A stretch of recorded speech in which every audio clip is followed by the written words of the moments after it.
નમસ્કાર મિત્રો, મારી પીઆર ગુજરાતી ચેનલમાં તમારું સ્વાગત છે।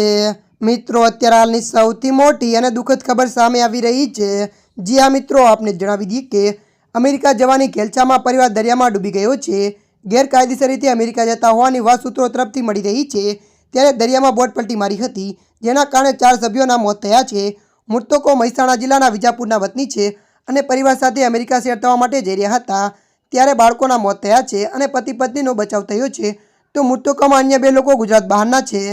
ત્યારે મિત્રો, મળતી માહિતી અનુસાર વધુ જણાવી દઈએ કે અમેરિકામાં ઘૂસવાના પ્રયાસમાં વિજાપુરના 2 લોકોના દરિયામાં ડૂબી જવાથી મોત થયા છે। આનંદપુરાનું પરિવાર અમેરિકા ઘૂસણખોરી કરતું હતું અને દરિયા માર્ગે તેઓ અમેરિકા જઈ રહ્યા હતા, ત્યારે દરિયામાં ભારે કરંટ આવતા બોટ પલટી ગઈ હતી અને દરિયામાં જ અંદર 4 લોકોના મોત થયા હતા। તો વિજાપુરના પુત્ર અને પુત્રીના મોત થયા છે અને પતિ પત્ની સીબીપીની કસ્ટડીમાં છે। પરિવાર મહેસાણાના આનંદપુરનો હોવાનું સામે આવ્યું છે। કેલિફોર્નિયાના સેન ડિયોગો પાસે બોટ દરિયામાં ડૂબી હોવાની વાત સામે આવી છે। ત્યારે મિત્રો, હાલ માટે આટલું। મળીશું નવી અપડેટ સાથે। જો તમને અમારો વિડીયો પસંદ આવે, લાઇક, શેર અને સબસ્ક્રાઈબ કરી નાખજો। ધન્યવાદ।